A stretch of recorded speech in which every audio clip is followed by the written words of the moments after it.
ازيكم يا شباب، اخباركم ايه؟ النهارده فريق النصر كسب التعاون 2-0، والهدفين احرزهم كريستيانو.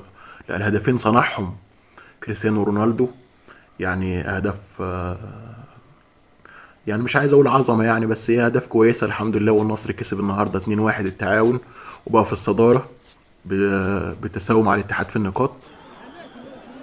المهم يعني حصلت يعني لقطه غريبه يعني من كريستيانو ولاعب التعاون النهارده.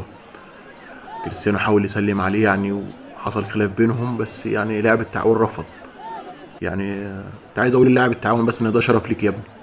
كريستيانو ده يعني لاعب عظيم واسطوره ومن اساطير كره القدم. يلا مالكش نصيب. لايك يا شباب، مع السلامه.